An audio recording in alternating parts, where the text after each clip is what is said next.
నమస్తే వ్యూయర్స్, నేను Sahasra. Welcome to our channel.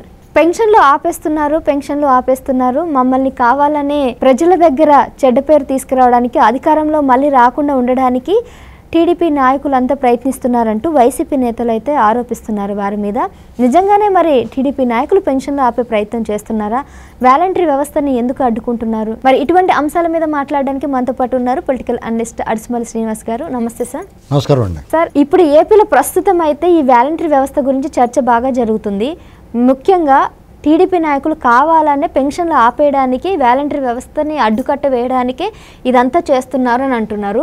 వీళ్ళేం చెప్తున్నారు, ఎలక్షన్ కోడ్ వచ్చిన తర్వాత మీరు వాలంటీర్ని ఉపయోగించుకొని ప్రచారం చేస్తున్నారా తప్ప ఎలక్షన్ కోడ్ని పాటించాలని చెప్పి మేము ఆదేశించామే తప్ప పెన్షన్లు ఆపే ఆలోచన మాది కాదు, మాకు ఆ ఉద్దేశం కాదని టీడీపీ నాయకులు అంటున్నారు. అంటే ఏం జరుగుతుంది అక్కడ? ఏమండి, వంకలేనోడు డొంకెట్కి ఏడ్చాడంట. ఏమండి, ఎందుకురా ఏడుతున్నావు అంటే ఎగ్గొట్టడానికి అన్నారు. ఈ సామెతలు ఊరికనే పుట్టలేదు, ఇలాంటి వాళ్ళని చూసే. ఇప్పుడు where there is a will there is a way. ఇప్పుడు నిజంగా చిత్తశుద్ధి ఉండి బ్యాంకుల్లో డబ్బు ఉండి పెన్షన్లు ఇవ్వాలనుకున్నప్పుడు ఆగుద్దండి ఆ ప్రాసెస్. ఇప్పుడు ఇక్కడ వాలంటీర్లు డెఫినెట్గా దండుపాళెం బ్యాచ్ అనుకున్నారు, వాళ్ళకి పని చేస్తున్నారండి. ఇప్పుడు ఇక్కడ వాళ్ళు ఓపెన్గా చెప్పారు కదా, వాళ్ళు ఏం చెప్పారు, 90% మన కార్యకర్తలు మన మనుషులు ఉన్నారు, సిగ్గు లేకుండా ప్రభుత్వ సొమ్ము ఇచ్చి వాళ్ళ కార్యకర్తలను పోషిస్తున్నారు అనేటువంటిది అర్థమైంది. అవ్వాతాతలకు ఇంటికి వెళ్ళి పెన్షన్ ఇవ్వడానికి మాత్రం ఒక బ్యాచ్ని పెట్టుకుంటారు వీళ్ళు. అది అభ్యంతరాలు ఉన్నాయి అందరికీ. వాళ్ళు ప్రభుత్వ ఉద్యోగులు కాదు కదా, కానప్పుడు వాళ్ళకి ఏ రకంగా మీరు అలౌ చేస్తారు ఎలక్షన్ కమిషను?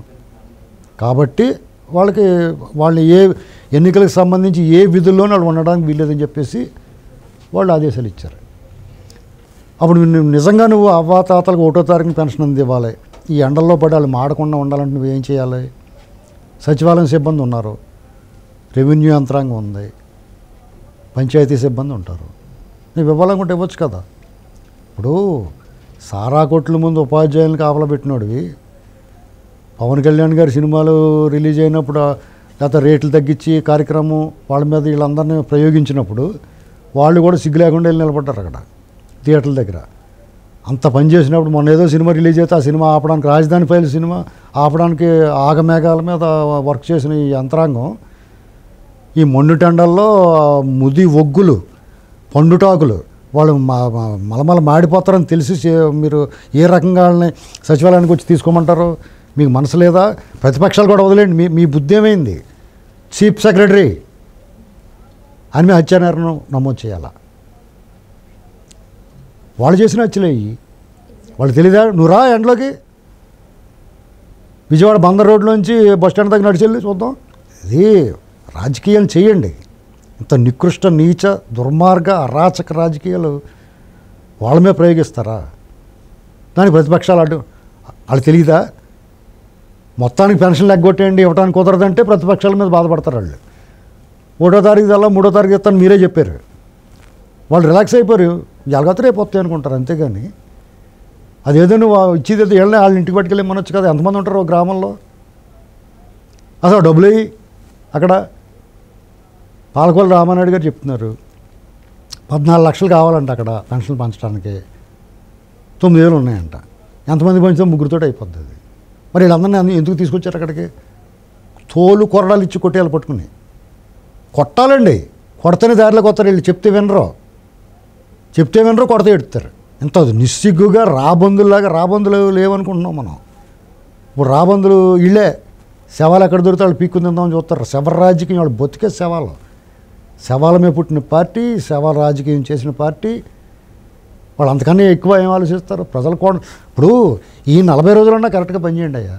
ఎలక్షన్ ముందు పాజిటివ్ వేవ్లో ఓట్లు కొని ఆ డబ్బులు అందంగా ఎలక్షన్ కమిషన్ పర్మిషన్ ఇవ్వకపోయినా ఇదిగో మేము పట్టుకొచ్చేస్తున్నాం డబ్బులు మీ ఇంటికి అని వేరే సిబ్బంది చేత ఇప్పించి మంచి మాట వేసుకుని వాళ్ళతో పాజిటివ్గా ఓటు అడగాల్సింది పోయి అదిగో వాళ్ళు ఆపేశారని వీళ్ళు మలమల మాట చేయటం ఏంటి ఎంట్లో? ఇది వాళ్ళు ఏదో అనుకోండి, ఎదండి ఫలితం దక్కదండి. వాళ్ళు ఇదేదో పని జరుగుద్ది, టీడీపీ మీద బురద వేయచ్చు అనుకుంటున్నారు. వాళ్ళకే రివర్స్ అయింది. ఇది బూమరాంగ్ అంటారు దీన్ని. ఇలాంటి పనికిమాల ఆలోచనలు చేసి ఎప్పుడు నికృష్ట ఆలోచనలు, ఫౌల్ గేమ్ ఆడితే ఫలితాలు ఎలాగ ఉంటాయి? మీరు గమనించారా? రీసెంట్గా పేర్ని నాని గారు ఒక వైసీపీ నాయకులకు ఫోన్ చేసి వాలంటరీ వాళ్ళు ఎవరైతే రిజైన్ చేశారో వాళ్ళందరినీ తీసుకొచ్చి వాళ్ళతో ఖచ్చితంగా మీరు పింఛన్లు అనేది ఇప్పించాలి, మన అధికారం మళ్ళీ వచ్చేలాగా ప్రయత్నించాలని చెప్పేసి ఫోన్ ఒకటి మాట్లాడడం విన్నారు. ఆడియో లీక్ అయింది, విన్నారా? విన్నాను. ఇప్పుడు మీకు ఇలాంటి మాటలు మాట్లాడినందుకే వాళ్ళ విధుల నుంచి తప్పించారు. బుద్ధి ఉందా మీకు అసలు? వాళ్ళు ఎలా వాడుకుంటారా? మీరు మీ కార్యకర్తలు లేరా అని మీరు దద్దమ్మలా? మీ పార్టీకి ఒక యంత్రాంగం ఉండాలి కదా. మీ పార్టీ ప్రచారం చేసుకోవడానికి మీకు ఒక యంత్రాంగం ఉండాలి. ప్రజల సొమ్ము పార్టీకి పనిచేసే వాళ్ళ కోసం డబ్బులు ఇచ్చి ఇంత నిస్సిగ్గుగా బరిదెగించి వ్యవహరిస్తుంటే వాళ్ళు అవతల చేతులు ముడిచి కూర్చుంటారా? డెఫినెట్గా అడ్డుకుంటారు. మీరు ఇక్కడ పాజిటివ్గా పోవాలా. ఇప్పుడు ఎలక్షన్ కమిషను ఇప్పుడు సపోజు కొన్ని విధుల్లో ఎలక్షన్ కమిషన్ కొన్ని రూల్స్ పెడతారు.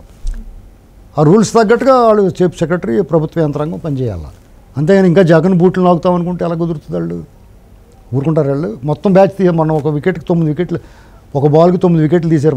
మొన్న సస్పెండ్ చేశారు 6 మంది 9 మంది పోలీసులని, 3 ఐఏఎస్లని, 3 కలెక్టర్లని, 20-30 మందిని లేపేస్తారా, పక్క దోసేస్తారా? ఇంకా చాలా మందిని కూడా కొరడ చూపిస్తారంట కదా. ఇప్పుడు జగన్మోహన్ రెడ్డి కూడా ఉన్న చుట్టూరు ఉన్న వాళ్ళందరినీ వాచ్ చేయాలండి. వీళ్ళందరూ కూడా జగన్మోహన్ రెడ్డి గారు వీళ్ళందరినీ, ఇప్పుడు ఎమ్మెల్యేల సినిమాలో తోటరాముడు అనే క్యారెక్టర్ ఉంటుంది. ఆడు కూడా జనాలు తిప్పుకుంటూ ఉంటాడు. ఓ మర్డర్ చేయించి ఆడు ఆ కేసులో ఇరుక్కున్న తర్వాత ఆడు కూడా తిప్పుకుంటాడు. చూసారా సినిమా? సేమ్ అంతే. వీళ్ళందరి చేత తప్పులు చేయించి వీళ్ళందరినీ కూడా తిప్పుకుంటూ ఉంటాడు. అది గమనించి వీళ్ళు చదువుకున్నారు కదా. ఇప్పుడు చదువు సంజలి అని మా ముద్దులు అనుకోండి, వాడికి మనం చెప్పినా అర్థం అవుతాం. వాళ్ళు చదువుకున్నారో బోళం సర్వీస్ ఉన్నవాళ్ళు ఇవన్నీ ఉన్న తర్వాత కూడా ఇలా ప్రవర్తించడం, ఇలా చేయటం కరెక్ట్. ఏమైనా ఇది ఇప్పుడు జగన్మోహన్ రెడ్డి చెప్తాడు, ఆడికి అతను వేరే దారి లేదు. ఎందుకంటే ప్రజలకి ఇది చేసామరా బాబు ఓటేయండి అనే పరిస్థితి లేదు. అతనికి ఇలా అడ్డదారులు వెళ్ళాలి. దానికోసం అతను ఏం చేస్తాడో వీళ్ళకి చెప్తాడు ఇలాంటి పనులు. వీళ్ళు చేయకూడదు, వీళ్ళకి బుద్ధి జ్ఞానం ఉంటే. కాబట్టి దీనికి బాధ్యులు ఎవరంటే చీఫ్ సెక్రటరీ యంత్రాంగమే బాధ్యులు. అది ప్రజలకు ఆల్రెడీ అర్థమైందండి. ఇప్పుడు వాలంటరీ వ్యవస్థను కూడా మొత్తం పూర్తిగా మట్టుబెట్టే ప్రయత్నం అయితే చేస్తున్నారు. ఏముండదండి. ఇప్పుడు టీడీపీ కూడా ఏమంటుంది, మేము కొనసాగిస్తామని చెప్తున్నారు. ఇప్పుడు వాళ్ళు అందరినీ రాజీనామా చేయమన్నారు. చేశారా? ఎంతమంది చేశారు? అంటే అందులో కూడా జగన్మోహన్ రెడ్డి అంటే నచ్చట్లేదు వాళ్ళకి.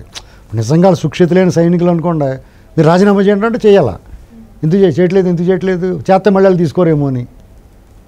అంచేత ఎప్పుడు కూడా ఒక విషయం చెప్తున్నానండి, మీరు నిజంగా మంచి పని చేసి ఉంటే, నిజంగా ప్రజారంజకంగా పరిపాలన చేస్తుంటే, మీ పరిపాలన ప్రజలు సుభిక్షంగా సౌకర్యవంతంగా సుఖంగా సంతోషాలతో ఉంటే ఇంత పాటలు అవసరం లేదు.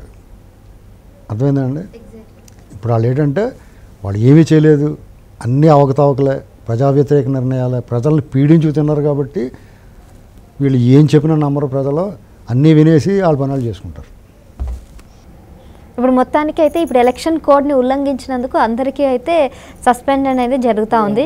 కాకినాడలో తయారైన వేడి కాకినాడ గాజే పెడతారండి. Right sir.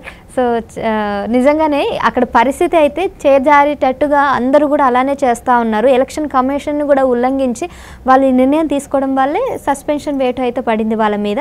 మరి రేపొద్దున ఎవరైనా ఆ రూల్స్ అండ్ ఎవరు పాటించకపోయినా కూడా తప్పకుండా నిర్ణయాలు తీసుకుంటుంది ఈసీ కోడ్ వాళ్ళని సస్పెండ్ చేయడానికి. సో ఖచ్చితంగా ప్రభుత్వం కూడా వీళ్ళని ఆదేశించి వాళ్ళు చెప్పినట్టు వింటేనే బాగుంటుందని కూడా కోరుకుందాం.